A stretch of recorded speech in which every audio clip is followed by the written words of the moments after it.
Hey guys, what's going on? It's Ash here coming at you today in Clash Royale. Today we're going to take a closer look at a few of these greatest hits, so to speak, meaning these level 1 players who are beating consistently. The fact that they have the cups they do means that they're doing pretty well for themselves at arenas 7 and 8. So today we're going to focus in on some of the greatest hits. What I've been doing is looking at TV Royale every day, finding my favorite 1 or 2 replays of the day from a level 1 beating a level 7, 8, or 9, and then I've been collecting them, and I'm going to share my favorite battles with you guys today. So I hope you enjoy the selection that I have handpicked out for you guys, and let me know, do you enjoy these type of episodes? If you do, maybe I'll make it a weekly or probably a bi-weekly thing, just checking in on this level 1 gameplay. Whether you guys like it or not, these level 1 players are really good.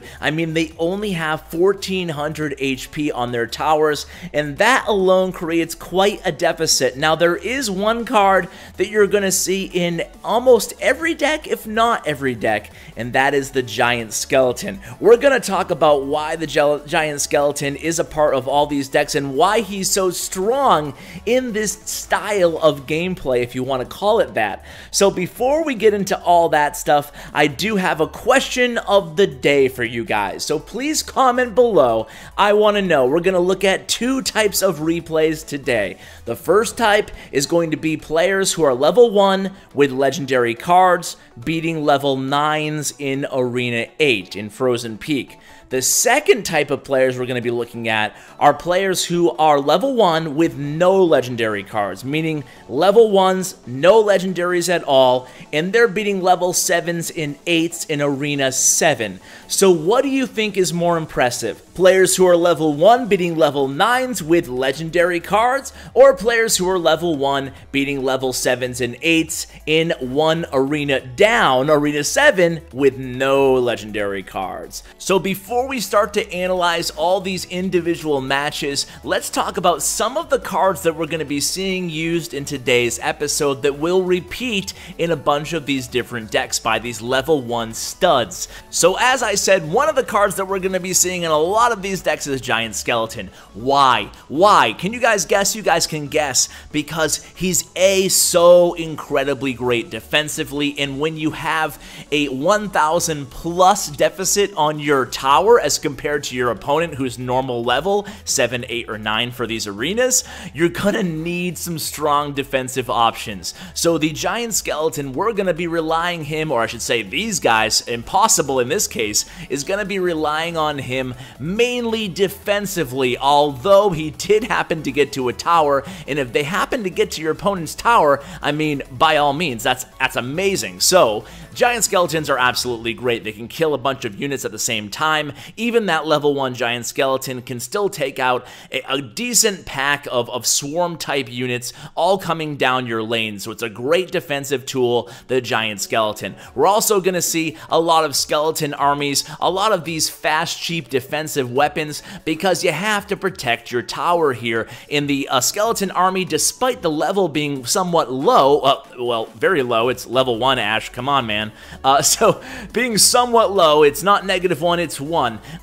Despite the skeleton army being level 1, guys, it's still very useful. It produces all those skeletons that can swarm a unit, and now this time you can see replay number 2 here. The player is on the bottom. Now we are going to watch the decks with legendary cards towards the beginning of the episode, and then I'll include a few replays with no legendary cards at the end of the video. So if you're interested in seeing the no legendary variation, by all means, just stay tuned. We'll get to them, guys. So, by the way, guys, have you tried out the Elite Barbarians? We won't be seeing any of those in today's episode, as it's actually not quite released at the time of this recording here, but it will be interesting to see if we see the Elite Barbarians being played by these level 1 players. I mean, they're only common as well, so you can pick those up when you get to Royal Arena. Arena 6, that's when they'll be available. Maybe, hopefully, they'll be as popular popular as the Ice Spirit, which was the previous common to enter the game, but time will tell. We'll have to wait and see. So now let's kind of zero in on these replays here, guys. You can see a lot of legendaries in both of these decks,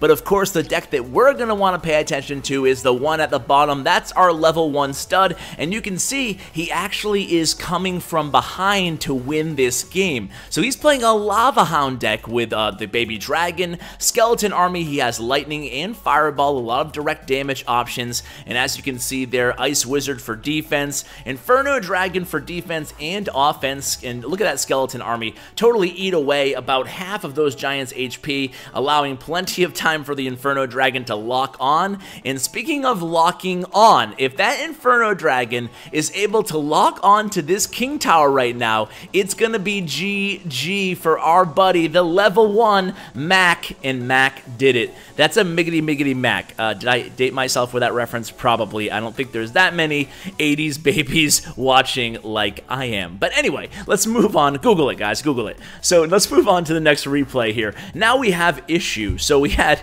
Impossible, Mac, Issue. Impossible, Mac, Issue were our 3 first players. Now we have Issue. I don't know what this guy's issue is, but he's playing Giant Skeleton. So clearly he doesn't have much of an issue here because we're going to see Giant Skeleton is so good defensively, and he's going up against a level 8 this time. So this is our first level 8, so things are getting a little bit easier for our level 1 studs at this point. My question to you guys is, does anybody know out there who the highest cups for level 1 is? What's the record for the highest amount of cups as a level 1?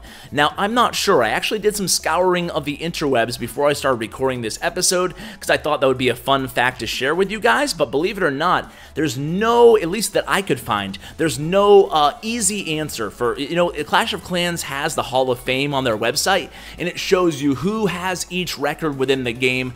I really would like to see that for Clash Royale. I think that'd be really cool, and it can create an easy and definitive way for us as players to say, hey, look at this record, the highest cups for level 8. I think I might be able to beat that. Let's go ahead and see if we can, and if we can submit it to the Clash team, the Royale team, and they can post it on the website, and boom, you know what you'll be? You'll be a rock star. 'Cause we all just wanna be big rock stars and live in hilltop houses driving 15 cars. And I think that would be pretty darn cool. So let's kind of zero in on Issue's deck and talk about what he's trying to do here. So we've seen almost all, actually we've seen all his cards by now. He has obviously Sparky, which he just played. That's going to be his main offensive weapon, along with the Proxy Goblin Barrel that he's going to use when his opponent is low on Elixir. And of course, let's not forget the Inferno Tower. Almost all of these decks are going to have some sort of a defensive unit. Very important to have something in there, even if it's an Elixir Pump, to prevent the enemy's troops to get to your towers because they're just so fragile. So here, Inferno Tower going to be played to stop this incoming Hog Rider. Now, why is he protecting his left tower when there's only a few hit points left? Well, it's because he wants the opponent to commit more Elixir to taking it down so they can't concentrate on that other tower. I see sometimes people just give up their towers to their opponent if they're low on HP, sometimes even like 200, 300 HP. Some folks just go ahead and say, take it, I'm not going to commit any Elixir to defending it.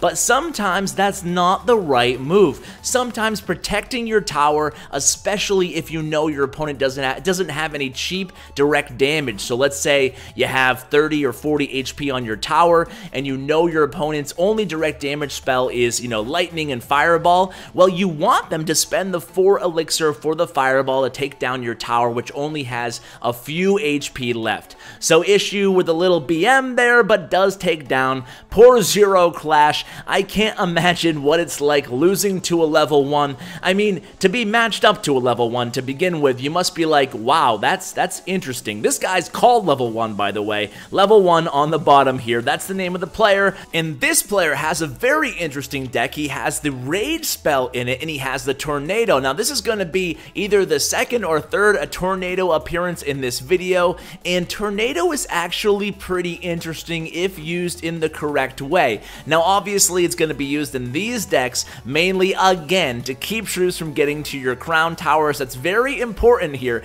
as they're so fragile. Now, I saw a little highlight recently on Twitter, actually. I forgot who originally posted it, but I will include it if I can in the description below and give credit to whoever first did.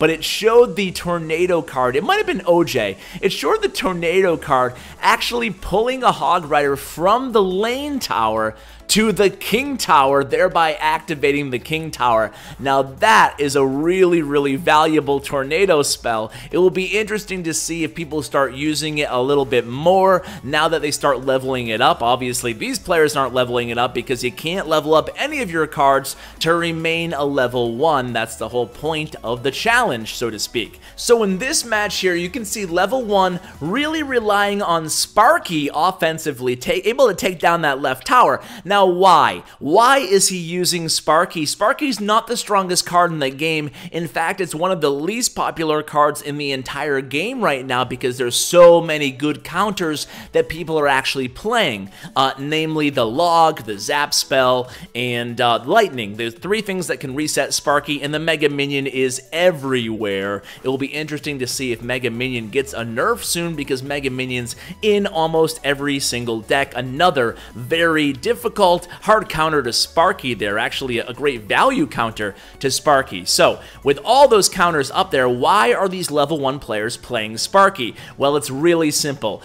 Same thing with the Giant Skeleton, right? I mean, you're trying to get a lot of damage value off a level 1 card, and with Sparky and the Giant Skeleton's Bomb, those are 2 cards that it doesn't matter what level they are. It doesn't matter if they're level 1, they're gonna do a heck of a lot of damage if they lock on to your opponent's towers. So that is why these players are using those cards. You can see Sparky here under Rage spell. That could spell trouble for the opponent here, and you can see he uses the Tornado to kind of wrap up all the cards that might possibly counter Sparky. So that was a very interesting combination here. Now, even if you're not level 1, maybe you can get some cool deck ideas from these players. Of course, even if you're probably a level 9, 10, or 11, I can read the comments through my through my ESP before they even come down.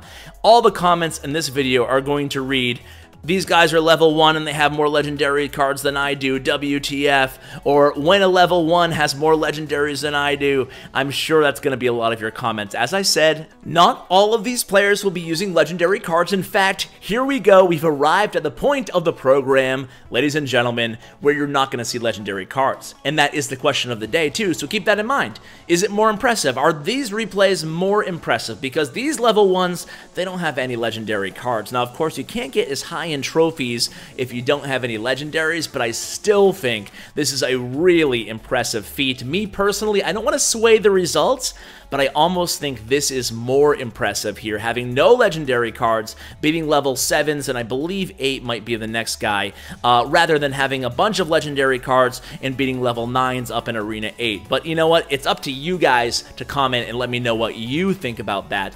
By the way, guys, make sure you stay tuned to the end of this video.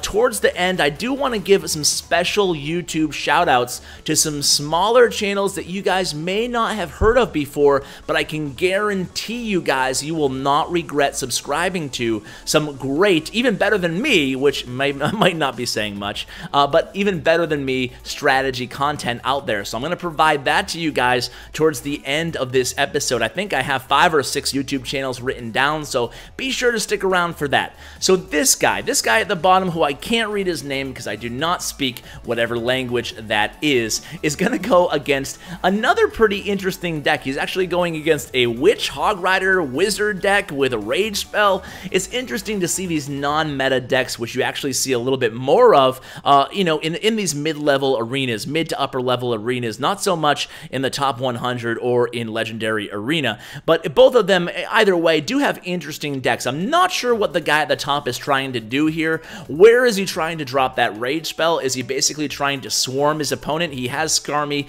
he has Witch, he has Minion Horde. I guess we'll have to wait and see in the last minute plus of the match what exactly he's trying to do with that deck there.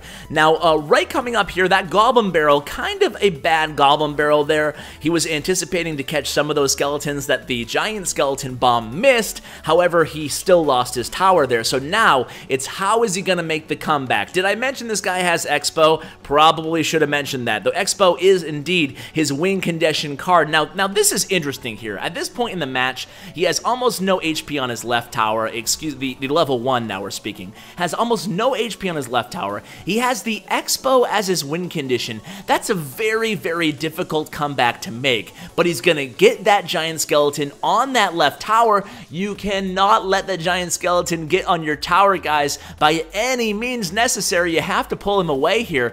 And the guy, the level 1 guy, is going to make a very, very improbable comeback here and actually pull off this victory. Now, this is the point in the match where I'm asking myself, where are the direct damage spells, Jeep Toke? Maybe his name kind of says it all, but no direct damage spells. Unfortunately, he can't get to that left tower, and the level 1 pulls off the comeback. I told you guys, these were my absolute favorite replays for a reason. They're all really epic in terms of making great comebacks and stuff like that. So this was an Arena 6 battle, actually, and here at Clash with Ash, we want to make sure we're totally transparent. So yes, this is Arena 6, not 7, as I said before. The rest were from Arena 8. So here is going to be our second no legendary replay here, and this one is T-Shin Gone. T-Shin Gone, I guess. When I'm editing these videos, a little breaking down the fourth wall for you guys, for whatever reason, my preview screen, which I'm actually reading from here, because these were pre-recorded, of course, as I mentioned, I collected these replays. My preview screen, the quality, I guess my computer just can't handle it, so sometimes when I struggle with names, or sometimes I'll say, you guys might have noticed this in my previous videos, but sometimes I'll be like, I can't read the exact number on the towers all the time in terms of the hit points on my little preview screen, so sometimes I'm like, oh, this guy has only a few HP, when there's really like, you know, 150, because I can't, or I'll say 100 and some odd hit points remaining on his tower because I can't see the exact number. You know what? I'm getting old, guys. I'm getting old. But anyway, guys, I'm actually not going to commentate over this last replay. Interesting deck, though. He has Prince, which he's going to use in the opposite lane, as you can see there in the upper left there, as his win condition card. Then he has a lot of defense, and he has that Rocket as well. The Rocket actually good defensively if you're level 1, because let's face it, the rest of your direct damage spells, they don't do a heck of a lot of damage, but the Rocket still can be used in some situations, even defensively. So be sure to watch this replay. Another no legendary level 1 taking down a level 8 here, and this time it's a Rocket. That was a value Rocket, if I do say so myself. I don't think he even saw that furnace there, so very well played actually by Gus there at the top. But what I want to share with you guys is the information about these other YouTubers. So I'm going to go ahead and flash on the side of your screen, don't want to interfere with this replay, a few of my favorite up-and-coming YouTubers. I think you guys will really, really enjoy them. You guys, if you've been following me for a while now, you know I do this from time to time, but I don't share content that's not high quality, either because of production value or just general gameplay. A few of these guys are total beginners, so maybe the production value isn't super high, but the gameplay is really high. So let's get right into it here. First on the list is going to be KairosTime. He's a really, really good content creator, has a real nice strategic grasp of the game. If you guys like my more strategy-oriented videos, then you'll be sure to love his content. Check it out. Next on the list is going to be Mason. He does a lot of great strategy content as well. He's a great guy too. I talked to him the other day, just chatting a little bit about YouTube. He has a great channel, a ton of strategy advice, and instead of sharing like popular decks, oftentimes you kind of join him for the ride and, you know, try to do a grand challenge or enter a tournament or try to do a double elixir challenge. So he truly does have a great mix of let's play format along with really solid strategy advice. Next up, we have TheRumHam. TheRumHam, such a good friend of mine now. He has such a great mind for the game, a high energy level, and just a wealth of knowledge about every single aspect of the game. He's been playing since beta, so he knows his history too. He has some really innovative videos. Be sure to check them out. Next up, we have Surgical Goblin, who's been on the channel a handful of times now. He is just one of the most skilled players in the entire game, and if you watch his videos, you watch his replays, you'll start to learn to play better like him. Be sure to check him out, show him some love. Alright, now let's go rapid fire here because I realize there's quite a few other channels that you guys should be checking out. So, we have Exordium, who shares a variety of different decks and strategy. We have the big trio, EchoThruMe, FullFrontage Gaming, and KeaGirl, who actually did a great job of recapping my CWA Championship Cups. If you like comedy, JewishLewish and WonderGaming are two of my favorite guys out there. Show them some love. And brand new channels by Cale and Patriots34, who have been featured in expert pro tip videos in the past. Be sure to check all them out, guys. Depending on what type of content you're into, there's definitely a channel or two for all of you guys out there. I'll be sure to include links to all the channels we just discussed in the description below. Guys, don't forget to weigh in if you like this type of video. A, highlighting level 1 content, and B, highlighting other YouTubers in the community. Guys, thank you so much for watching and have a happy and safe holiday. Guys, take care.